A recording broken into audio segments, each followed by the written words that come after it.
제가 가지고 있는 성경 신약 188페이지에 있습니다. 사도행전 2장 1절에서 4절까지 말씀입니다. 제가 가지고 있는 성경 신약 188페이지에 있습니다.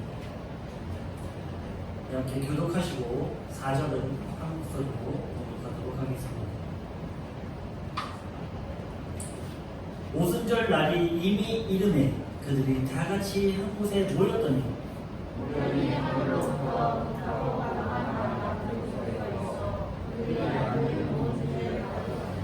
마치 불의 혀처럼 갈라지는 것들이 그들에게 보여 각 사람 위에 하나씩 임하여 있더니 그들이 다 성령의 충만함을 받고 성령이 말하게 하시니까 다른 언어들로 말하기를 시작합니다. 아멘. 네, 오늘은 오순절이라는 제목으로 함께 말씀을 나누려고 합니다. 이 내용이 굉장히 되게 중요한 내용이에요. 그리고 현재 이런 내용들에 있어서 많이 알려지지 않는 부분들이 많아서 참 안타깝게 생각하는 부분이기도 합니다. 그래서 우리 교우님들은 오늘 말씀 집중해서 들으시고 그것에 대해서 나중에 좀 더 시간을 갖고 우리가 공부해보는 그런 시간도 가졌으면 좋겠습니다. 우리는 예수님 부활절 50일 후에 오순절 성령 강림주일로 이 오순절을 보내고 있습니다. 오순절에 꼭 함께 나오는 말이 있는데 그것이 무엇일까요? 오순절 마가다 성령 강림, 그죠? 성령 그 마가다락방에 모여서 오순절이 이미 잃었을 때 마가다락방에 모인 사람들에게 성령입니다. 그래서 마가다락방에 성령 강림의 사건, 그것을 우리가 일치해서 생각하고 있습니다. 오늘 본문에 보면 사람들이 모여 기도할 때 성령이 강권적으로 임하는 장면이 등장합니다. 이날 1절을 보면 뭐라고 기록하고 있습니까? 바로 오순절이다 라고 얘기하고 있죠. 우리는 흔히 오순절 그러면 그날 성령이 강림하신 날로 그것을 기념하는 날인 건가라고 생각하고 그냥 넘어갈 때가 많습니다. 왜냐하면 대부분 기념하는 것의 초점은 바로 성령님에 맞춰져 있기 때문입니다. 그렇습니다. 초대교회 오순절 성령님이 임한 사건은 매우 중요한 의미를 가지고 있죠. 그러기에 성령의 역사를 기념하는 것은 너무나 중요합니다. 하지만 대부분의 성도들은 이 오순절의 기원이라든지 또는 어떤 절기인지는 별로 관심을 갖고 있지 않습니다. 이 오순절의 의미는 뭘까요? 이 오순절은 어떤 절기일까요? 오순절의 기원을 모르고 이날을 기념한다는 것은 반쪽만 기념하는 것과 같습니다. 하나님은 출애굽 당시 모세를 통해 레위기의 율법을 주셨죠. 그 레위기 23장에 보면 7절기가 나오는데 그 7절기 중 하나가 바로 이 오순절이라는 것입니다. 레위기 23장 15절에서 17절의 말씀은 잠깐 함께 공독해 보도록 하겠습니다. 안식일 이튿날 곧 너희가 요제로 곡식단을 가져온 날부터 세워서 7 안식일의 수요를 채우고 7 안식일 이튿날까지 합하여 50일을 계수하여 새 소재를 여호와께 드리되 너희의 처소에서 10분의 2 에바로 만든 떡 2개를 가져다가 흩을지니 이는 고운 가루에 누룩을 넣어서 구운 것이요 이는 첫 요제로 여호와께 드리는 것입니다. 아멘. 오순절을 77절이라고도 칭하는데요. 이것은 바로 7일에 7주를 곱한 49일을 바탕으로 하고 있기 때문입니다. 그러니까 지금 레위기 23장 15절부터 17절의 내용이 지금 이 얘기를 하고 있는 거예요. 7일에 일주일에 그 7번, 그죠? 77에 49, 49일을 바탕으로 하는데 그 이튿날까지 더하면 며칠이죠? 50일. 그죠? 그러기 77절이라고도 하면 흔히 우리가 오순절이다라고 생각하면 됩니다. 오순은 5일에 10일을 곱한 숫자. 우리는 뭐 7순이다, 뭐 8순이다. 그래서 그 순을 쓰죠. 이것이 이제 한문 문화권에서 나온 이 오순절의 단어가 나온 건데, 그렇습니다. 어쨌든 우리는 오순절이다라고도 얘기하고 77절이다라고 얘기를 합니다. 레위기에 보면 49일 그리고 다음날 이틀까지 합하여 50일이라고 기록하고 있습니다. 그러면 무엇을 기준으로 하여 49일일까요? 무엇을 기준으로 해서 50일에 그 오순절의 절기를 지키게 되는 걸까요? 혹시 아시는 분 계십니까? 최소한 우리가 여기 앉아 계신 분들은 대략 봤을 때 평균적으로 많이 낮추더라고요. 평균적으로 한 20대 초반인 것 같은데 20대 초반. 그러면 못해도 한 25번 정도는 우리가 이 오순절 설교를 들었단 말이에요. 성령 강림 주일날. 그럼 이 오순절이라는 기준이 도대체 뭐냐는 거죠. 혹시 아시는 분 계십니까? 이 오순절의 기준이 도대체 뭡니까? 이 50일의 기준이 도대체 어느 날을 기준으로 50일을 잡고 있습니까? 네? 안식일. 네. 제가 그걸 해답을 드리겠습니다. 그것은 바로 초실절을 기준으로 하고 있다는 초실절. 그럼 이 초실절은 도대체 뭔가? 초실절은 보리 추수의 첫 소산을 하나님께 바치는 날입니다. 6월절 기간 중에 안식일 다음 날 행해졌는데, 그러니까 6월절 어린 양의 그때 안식일 다음 날 이 초실절을 지킨다는 거예요. 이 초실절을 지킨다 이 날은 신약 시대에 부활하신 예수님을 상징하고 있습니다.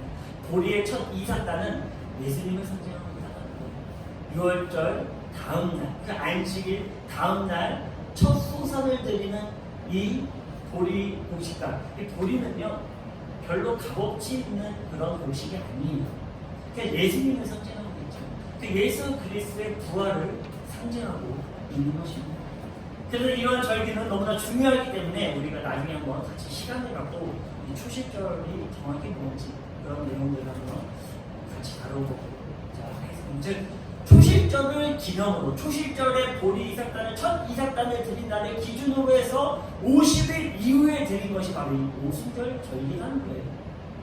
하나님은 레위기 23년에 7가지의 절기를 주셨는데 이것은 유대의 봄, 여름, 가을 추수와 깊은 관련을 가지고 있습니다. 제가 열심히 한번 만들어봤는데요. 네, 이스라엘의 추수와 7절기입니다. 자, 봄, 여름, 가을이죠. 봄에는 무엇을 추수한다고요? 보리를 추수합니다.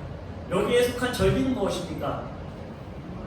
6월절, 무교절, 초실절 이렇게 이루어지죠. 자, 여름입니다. 여름은 무엇을 추수합니까? 밀을 추수하죠. 이때 절기는 무슨 절기가 있죠? 바로 오늘의 오순절이 있는 것입니다. 그럼 끝으로 가을이 있는데요. 가을에는 무엇을 추수합니까? 포도를 추수합니다. 그때는 나팔절과 대속제 그리고 추방절이 있는 것입니다. 그런데 이러한 추수의 시즌은 영적 추수와도 깊은 연관을 가지고 있으며 그 절기의 예언적인 일들을 하나님께서 우리에게 레위기 그리고 많은 성경의 내용들을 통해 우리에게 말씀해 주셨다는 것입니다. 그래서 레위기에서 이러한 절기를 대대로 지켜라라고 하나님께서 말씀하신 것입니다. 이런 내용들을 교묘하게 짜집기해서 이단들은 잘 사용하고 있어요. 최소한 어느 정도의 내용들은 알고 있다는 거예요. 우리가 이 정도도 모르면서 이단과 대적할 수 없습니다. 이거 모르시면 대적하지 마세요. 추수꾼에 대해서 갑자기 나와서 얘기를 하는데 그거에 대한 정확한 우리가 인지를 하지 못하면 100점 100회입니다. 그런데 이런 추수가 바로 제가 방금도 말씀드렸듯이 우리에게 굉장히 중요한 현대를 살아가는 우리들에게 물론 예전에도 그랬지만 현대를 살아가고 하나님께 예배드리는 우리들에게 너무나 큰 너무나 중요한 너무나 큰 예언의 내용을 우리에게 하고 있다는 것입니다. 다른 부분은 나중에 자세히 다루도록 하고 이 오순절날 성령님의 강림의 사건이 어떤 의미에서 이루어졌는지 우리는 반드시 이것을 알아야 될 것입니다. 그러지 않고서는 성령 강림의 그 귀하신 뜻이 무엇인지 우리는 알 수 없습니다. 초반에도 말씀드렸지만 이 오순절은 보리의 첫 이삭단을 제단에 드린 초실절 이후 50일째 되는 날에 지키는 절기였습니다.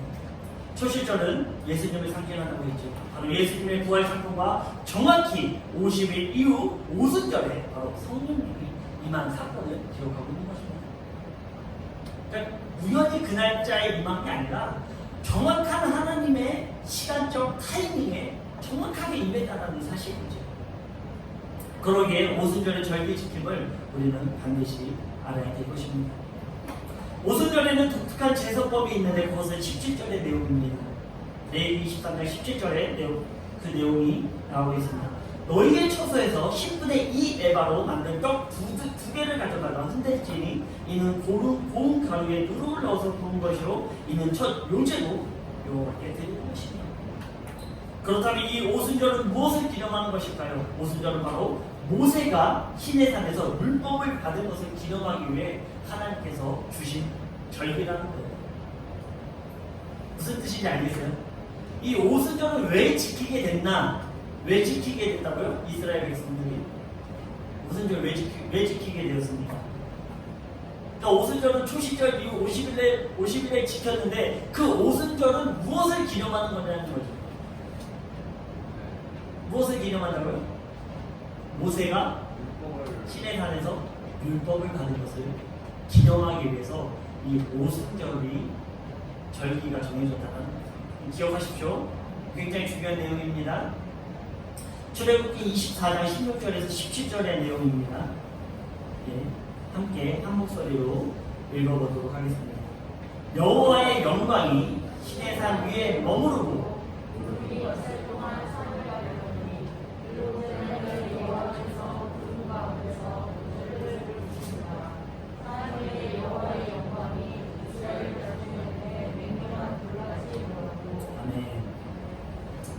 출애굽 이후에 성경을 자세히 보면요 3개월이라고 되지만 그 날짜에서는 정확히 50일을 나타내고 있습니다. 출애굽 이후로 정확히 오순절에 모세는 시내산에 언약을 받으러 올라갔다는 것이죠. 모세가 시내산에서 하나님의 영광으로 들어가니 구름과 맹렬한 불이 보였습니다. 그리고 그곳에서 40일 동안 머물며 율법을 받은 것입니다. 그러니까 시내산에 올라갔을 때 오순절에 무엇을 받았다고요? 하나님의 율법을 받은 거예요.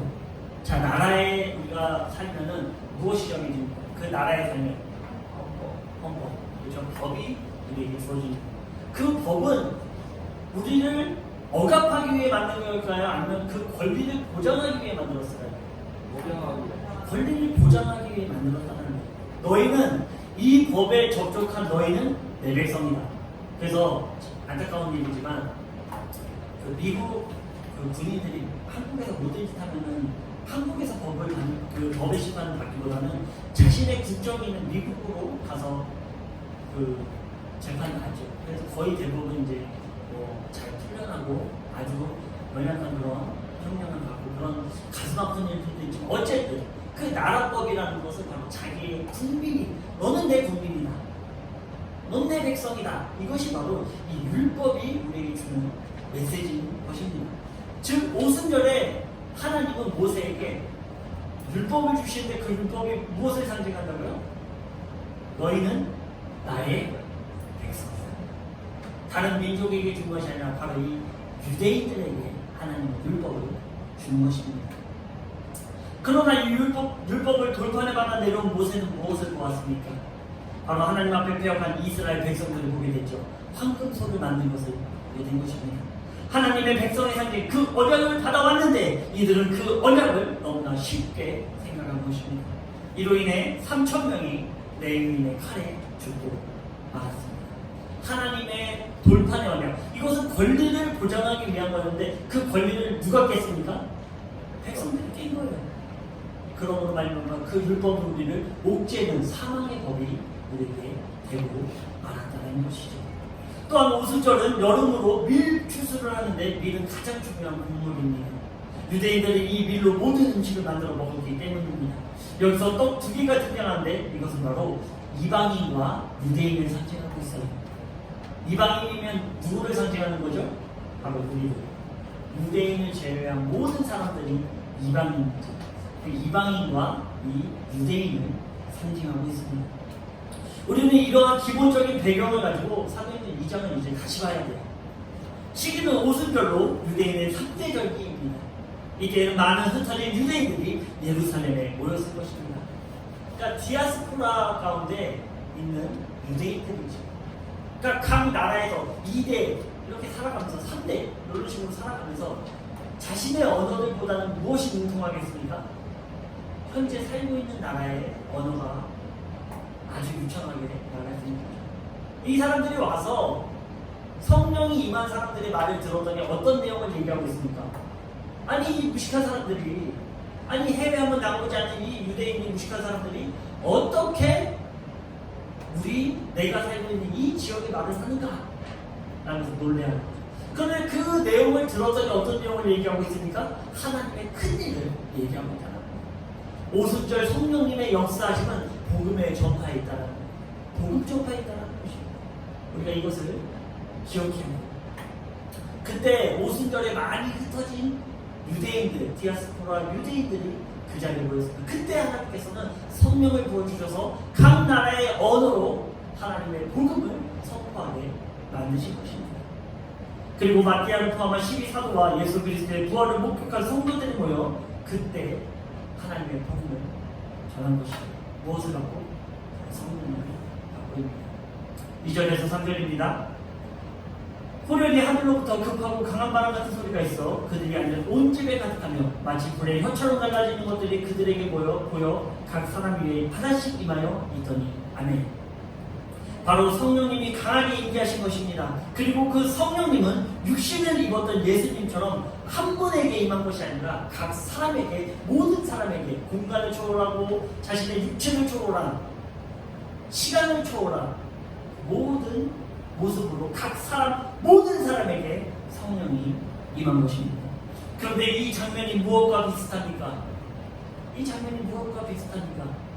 무엇과 비슷할까요? 한번 맞춰보세요. 어떤 장면과 비슷할까요? 제가 힌트를 좀 드렸어도 좋아요. 맞아요. 모세가 시내산에서 율법을 받으기와 너무나 흡사합니다. 오순절이 기념하는 것은 바로 하나님과 자신의 백성의 율법이 세워짐입니다. 나는 너의 하나님이 되고 너희는 내 백성이 됩니다. 이때는 모세의 율법 때는 돌판으로 유대인들에게 내려졌지만 지금 성령의 역사에 이 율법은 우리의 마음 안에 생긴 것입니다. 그 성령님이 각 사람에게 오신 거예요. 그 율법이 우리 각 사람에게 그 마음에 새겨주신 것입니다. 그리고 이 성령의 역사가 나타나게 된 것이죠. 이때 성령의 역사는 누구를 대상으로 먼저 이루어집니까? 바로 떡 2개 중 하나인 이방인 대상으로 성령의 역사가 일어난 것입니다. 오순절이 기념하는 것은 바로 하나님과 자신의 백성의 율법 세워짐입니다. 제가 아까도 얘기했죠. 하나님과 자기 백성의 율법 세워짐이에요. 첫 번째 오순절 그때, 그리고 모세 때의 율법은 유대인들과의 율법 세워짐이었죠. 나는 너의 하나님이고 너희는 나의 백성이 될 것이다. 근데 이날 나가의 다락방에 일어난 오순절의 성령의 역사는 바로 무엇을 나타내냐면 모든 이방인들에게도 나는 너의 하나님이 되고 너희는 나의 백성이 될 것이다. 이 율법을 이 오순절의 성령 강림을 통해 우리에게 알려주신 것입니다.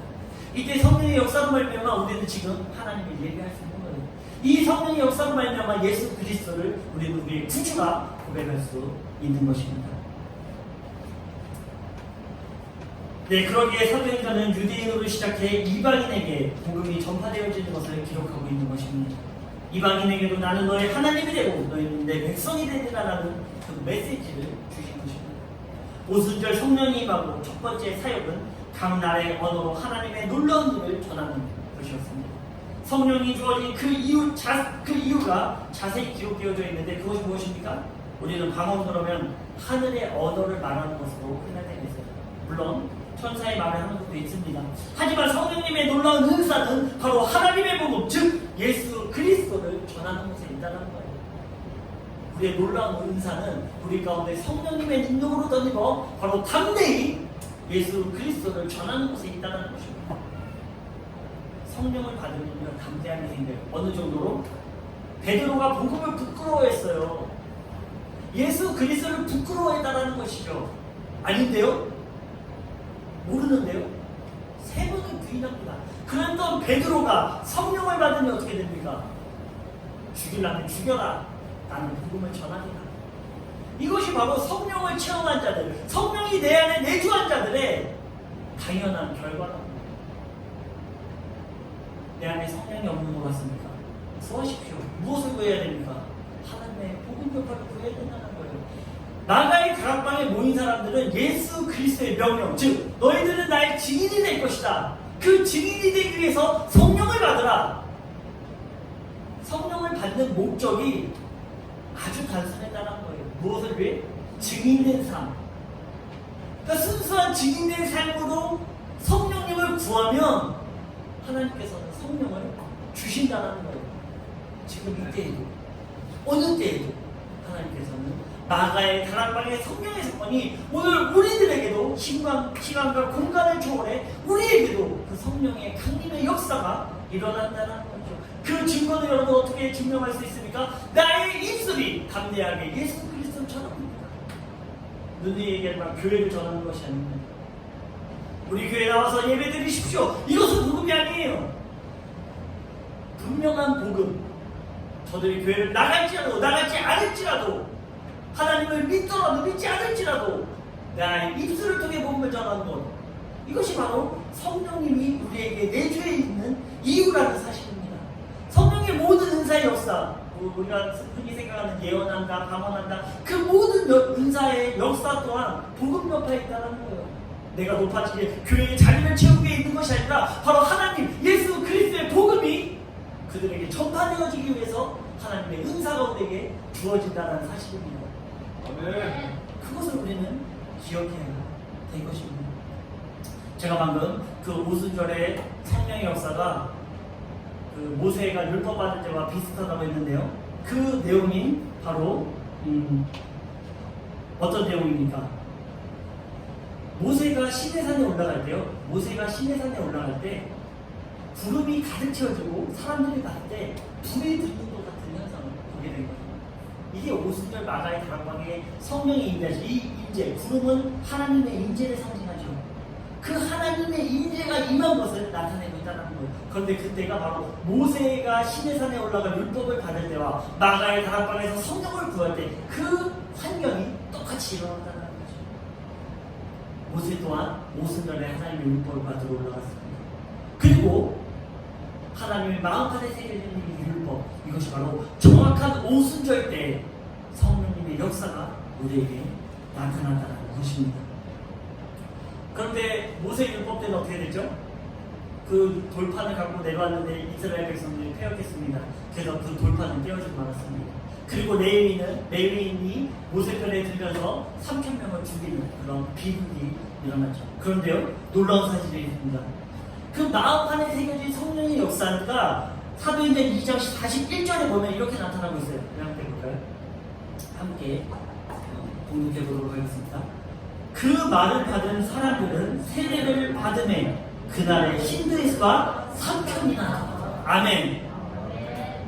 레위인이 3,000명을 주고 그 율법이 깨짐으로 말미암아 3,000명이 죽었는데 사망이 율법이 됐는데 이제는 어떤 율법이 됐습니까? 성령의 율법은 어떤 율법? 우리의 마음에 새겨질 율법은 바로 3,000명을 살리는 생명을 주는 율법이 된다는 거예요. 놀라지도 않으시며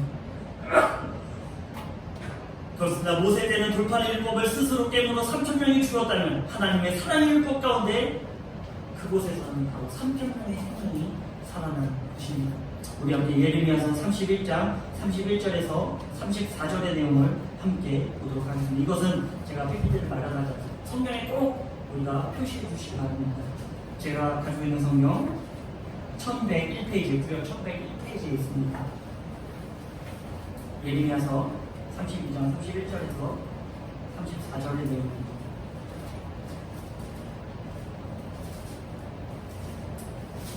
구역 1101페이지에 있습니다. 31장 31절에서 34절 말씀, 이 내용 너무나 중요하기 때문에 우리 함께 공독해 보도록 하겠습니다. 1101장 예레미야 31장 31절에서 34절 우리가 한 목소리로 읽어보도록 하겠습니다. 시작.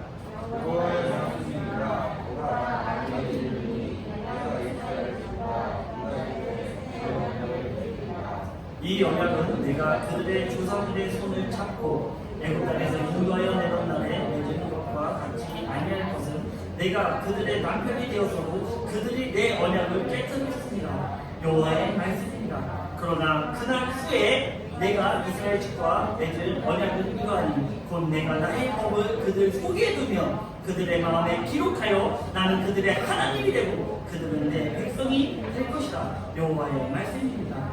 그들이 다시는 각기 이웃과 형제를 가르쳐 이르기를 너는 여호와를 알라 하지 아니하리니 이는 작은 자부터 큰 자까지 다 나를 알기 때문이다. 내가 그들의 악행을 사하고 다시는 그 죄를 기억하지 아니하리라. 여호와의 말씀입니다.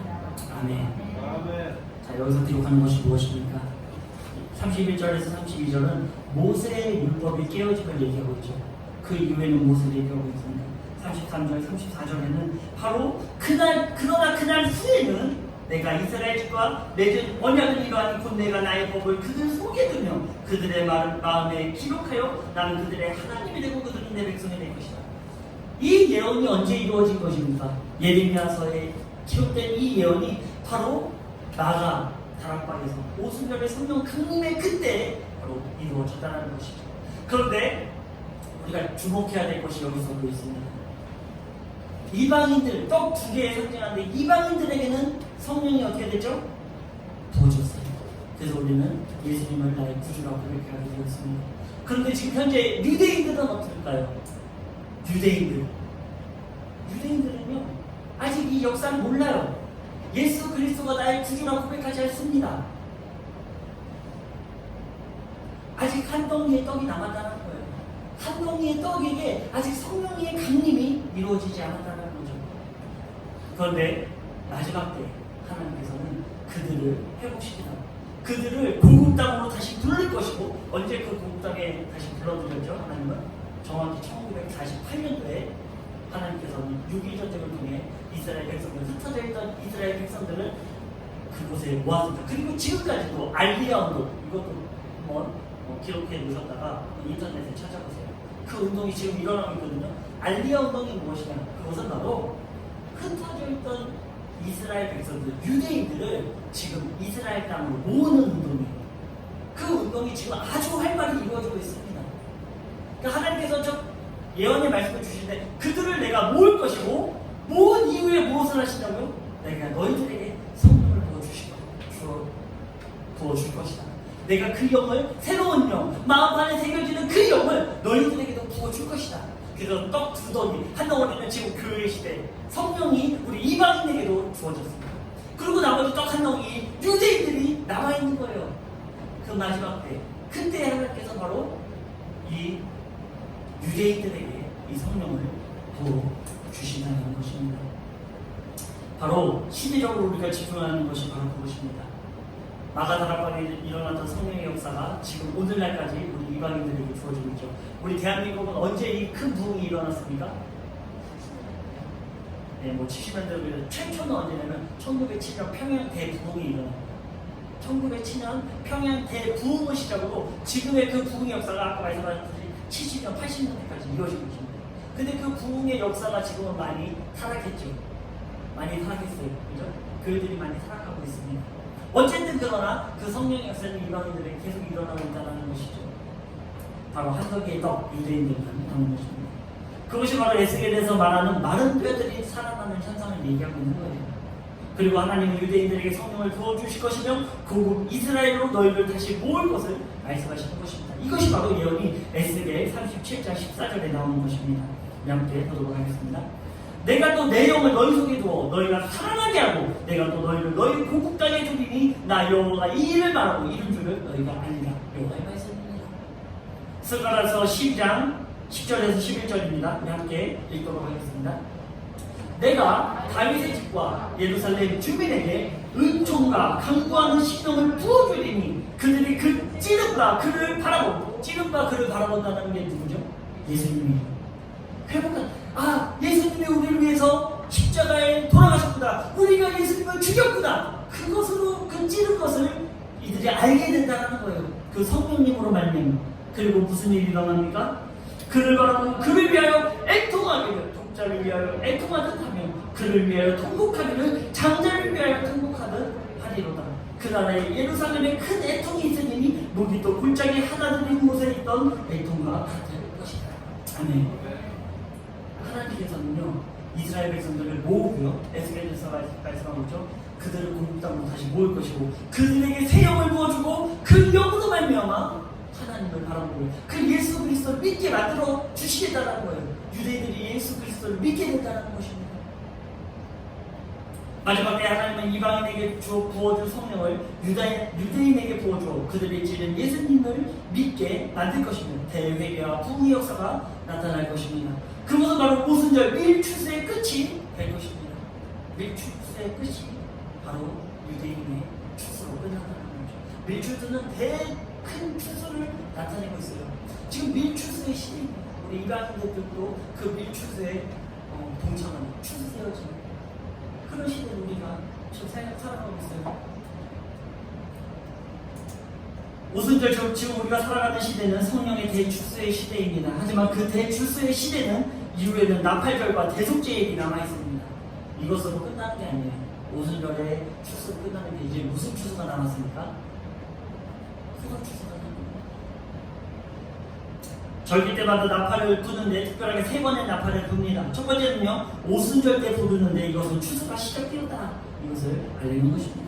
그리고 마지막 나팔을 부는데 그것은 바로 나팔절 때 부는 나팔입니다. 이것은 추수가 이제 곧 끝난다는 것을 알리는 그 나팔입니다. 그리고 열흘이 지나고 대속죄일이 오는데 그때에도 아주 큰 나팔을 붑니다. 그 나팔의 뜻은 무엇이냐? 이제는 추수가 끝난다. 문이 닫혔다. 더 이상 들어올 수 없다. 그 누구도 이제는 추수를 하지 않아도 된다. 이것이 바로 대속죄의 큰 나팔의 의미를 담고 있는 것입니다. 시대의 흐름을 보면 오순절의 성령의 역사가 곧 유대인에게도 이루어질 것이며 나팔절과 대속죄, 즉 포도수확의 계절이 올 것입니다. 스가랴 예언은 1948년 이스라엘 나라가 회복되면서 이미 성취되었죠. 그리고 이때를 기준으로 많은 유대인들이 현재 이스라엘로 돌아오고 있습니다. 제가 아까 얘기했듯이 알리야 운동이 일어나고 있죠.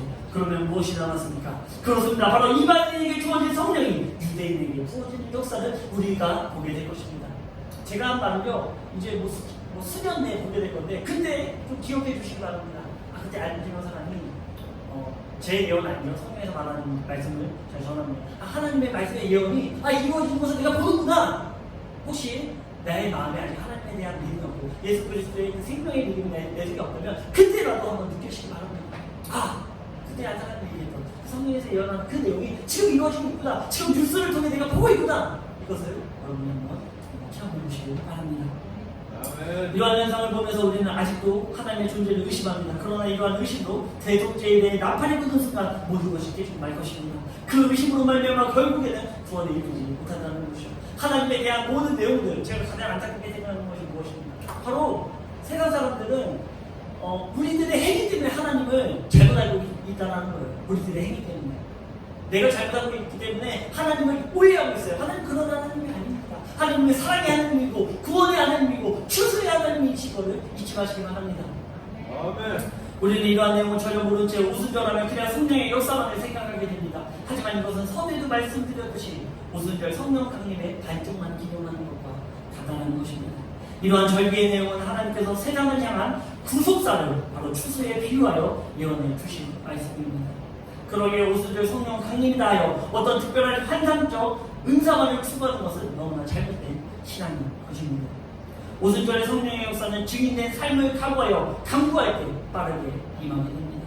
지금은 구원받을 만한 때입니다. 지금은 성령 받을 만한 때입니다. 지금은 이 오순절을 기념하며 하나님의 놀라운 은혜를 구하는 것이 당장 우리가 할 일인 것입니다.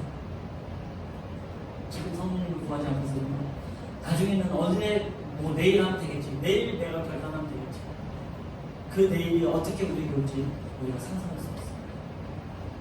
제가 간절히 간곡하고 부탁드리는데 현상, 지금 살아가는 것에 너무나 집착하지 마시고 내가 얼마나 돈을 많이 버는가, 얼마나 우리 자녀를 잘 살게 해줄까, 이것을 내가 먼저 내가 고민하는 것이 아니라 내가 어떻게 하나님 앞에 성령으로 가고서는 삶을 살아가면 될까.